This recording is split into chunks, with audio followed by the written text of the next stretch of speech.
장애인 문화복지신문 제534호 제8면 기사입니다. 부천시 장애인 자립생활센터 자립생활체험홈 입주인 모집. 부천시 장애인 자립생활센터는 지역사회에서 자립생활을 희망하는 성인 장애인을 대상으로 자립생활체험홈 입주인을 모집한다고 밝혔다.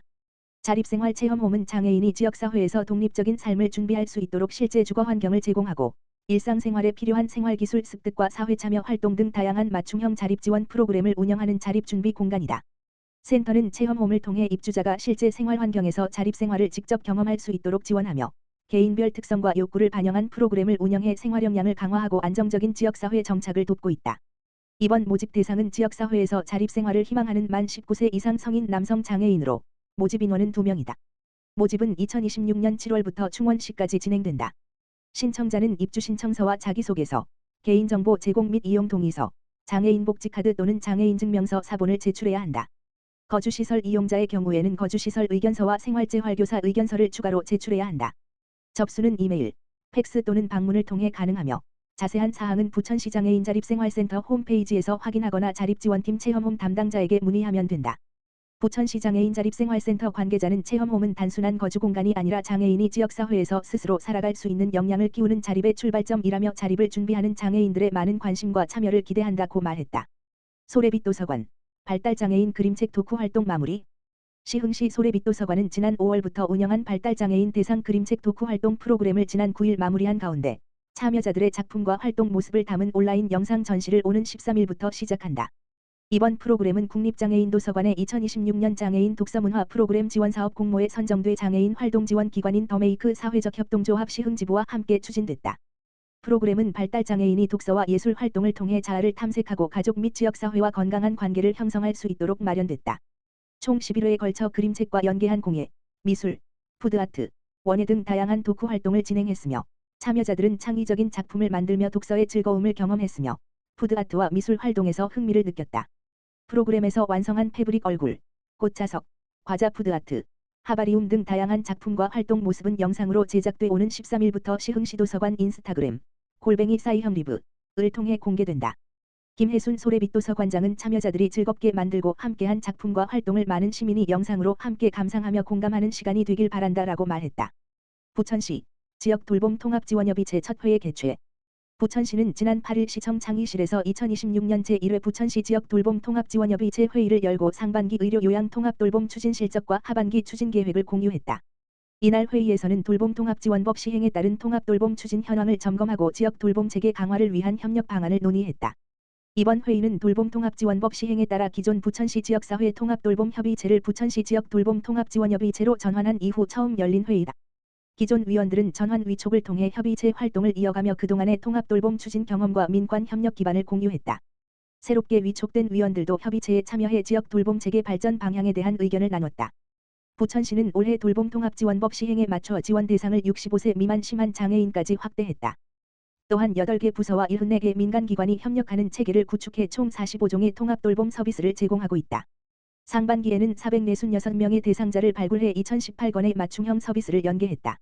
하반기에는 37개 모든 동의 통합돌봄 전담 인력을 배치해 상담부터 서비스 연계까지 가능한 동중심 전달 체계를 운영할 예정이다.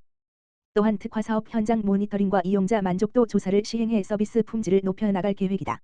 아울러 현장 의견을 반영한 2027년 통합돌봄 실행계획을 수립해 시민이 살던 곳에서 필요한 돌봄을 안정적으로 받을 수 있는 기반을 강화할 방침이다. 조용익 부천시장은 돌봄 통합 지원은 의료, 복지, 주거 등 다양한 분야의 협력이 필요한 과제라며 민관 협력을 바탕으로 시민 누구나 살던 곳에서 필요한 돌봄을 받을 수 있도록 지역 돌봄 체계를 더욱 촘촘하게 만들어 가겠다고 말했다. 시흥시 장애인 평생학습센터 예술로 꿈 키우는 꿈그린 미술학교 수강생 모집. 시흥시 시장 임병택는 시흥시 장애인 평생학습센터에서 장애인의 창의성과 자기표현 능력을 키울 수 있는 맞춤형 미술교육 프로그램 꿈그린 미술학교 수강생을 오는 30일까지 모집한다고 밝혔다. 꿈그린 미술학교는 장애인이 다양한 창작 활동을 통해 자기 생각과 감정을 표현하고 예술적 역량을 키울 수 있도록 마련한 프로그램이다. 문화예술 활동 참여를 확대하고 지역사회와의 소통을 넓히기 위해 기획됐다.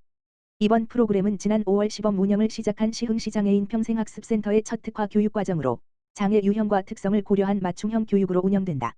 프로그램은 예술, 미술, 인 양성 교육의 시작, 8월 4일 물결표 사인 10월 6일, 총 10회, 색연필화 아크릴화 색으로 마음을 그리다. 9월 2일 물결표 사인 11월 4일, 총 10회, 감성 글씨 캘리그래피, 8월 6일 물결표 사인 8월 27일, 총사회 등 3개 과정으로 진행된다. 다양한 미술 재료를 활용한 창작 활동을 통해 창의력과 집중력, 성취감, 자아존중감 향상을 지원할 예정이다. 교육을 통해 완성한 작품은 전시회를 통해 시민들에게 선보일 예정이다. 이를 통해 장애인의 문화예술 활동에 대한 시민들의 이해를 높이고 공감대를 넓힐 계획이다.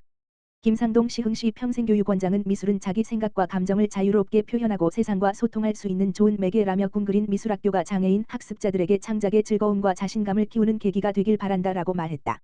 신청 대상은 시흥시에 거주하는 만 19세 이상 등록장애인이다. 참가비는 무료이며 시흥교육 캠퍼스 속 SSOC에서 온라인으로 신청하거나 시흥시 장애인 평생학습센터를 방문해서 신청할 수 있다. 부천시 민선국이 공약사항 실천계획 보고회 개최 89개 공약 점검. 부천시는 지난 10일 시청 창의실에서 실국소장 등 간부 공무원 13명이 참석한 가운데 민선국이 공약사항 실천계획 보고회를 열었다. 이번 보고회는 민선국이 출범과 함께 시민과 약속한 공약사업의 실천계획을 점검하고 사업별 추진 방향과 이행 방안을 논의하기 위해 마련됐다. 참석자들은 실천계획의 타당성과 실행 가능성을 검토하고 사업별 추진 일정과 재원 확보 방안, 예상되는 문제점 및 개선 방안을 공유했다. 아울러 공약사업의 이행력을 높이기 위한 부서 간 협력체계 구축 방안도 함께 논의했다. 보고회에서는 민선국이 공약사업으로 선정된 89개 사업의 실천계획이 보고됐다. 참석자들은 주거도시, 교통, 경제산업, 기본사회, 문화체육, 안전, 환경 노동 등 분야별 추진 전략을 살펴보고 시민이 체감할 수 있는 성과 창출 방안에 대해서도 살펴봤다. 특히 다시 함께, 더 플러스 사인 큰 부천 실현을 위해 신도시와 원도심의 균형 발전을 통한 주거환경 개선, 광역교통 인프라 확충, 기업 유치와 산업 생태계 조성 등 세대 비전을 중심으로 한 공약사업 추진 방안을 중점적으로 검토했다. 조용익 부천시장은 민선국이 출범 초기인 만큼 공약사업의 추진 방향과 세부 실행 계획을 면밀히 다듬어야 한다며 시민이 변화를 체감할 수 있는 성과로 이어질 수 있도록 각 사업을 충실히 추진해달라고 말했다. 부천시는 이번 보고회에서 제시된 의견을 실천계획에 반영하고 공약이행 시민평가단 검토를 거쳐 시민의 시각에서 보완한 뒤 민선국이 공약 실천계획을 최종 확정할 예정이다. 부천시 공공사례관리 실무자 간담회 개최. 부천시는 지난 9일 부천시청 시민상담실에서 공공영역 사례관리 사업 간 연계 강화를 위한 실무자 간담회를 개최했다. 이번 간담회는 돌봄 지원과 지역 돌봄팀 주관으로 열렸으며 공공사례관리 현장에서 활동 중인 실무자 17명이 참석해 사업 간 협력 방안과 현장 운영 경험을 공유했다. 공공사례관리는 복지, 보건, 의료 등 다양한 공공서비스를 연계해 복합적인 어려움을 겪는 대상자에게 통합적인 지원을 제공하는 제도로 분야별 사례관리 사업을 연계해 대상자 중심의 맞춤형 서비스를 제공하는 데 목적이 있다. 이날 간담회에서는 통합사례관리, 의료-요양통합돌봄, 아동통합사례관리, 노인 맞춤돌봄 서비스, 중증정신질환자 관리, 자살시도자 및 노인 우울 사례관리, 아동 청소년 정신건강 등 15개 분야 담당자들이 사업 운영 현황과 주요 사례를 발표했다. 참석자들은 공공부문 사례관리 업무 안내 매뉴얼을 바탕으로 사업 간 연계 방안과 실무상 애로사항을 공유하고 협업체계 강화 방안을 논의했다. 특히 복합적인 욕구를 가진 대상자에 대한 효과적인 지원을 위해 분야 간 정보 공유와 협력의 중요성에 공감했다. 이와 함께 정기적인 실무자 간담회 운영, 부서 간 협업 매뉴얼 마련, 사례관리 전산 시스템 연계 등 보다 효율적인 업무 추진 방안에 대해서도 의견을 나눴다. 김명란 돌봄지원과장은 공공사례관리는 여러 분야의 협력이 필요한 만큼 실무자 간 소통과 연계가 무엇보다 중요하다며 앞으로도 지속적인 협업 체계를 바탕으로 시민들이 필요한 서비스를 적기에 지원받을 수 있도록 사례관리 체계를 강화해 나가겠다고 말했다.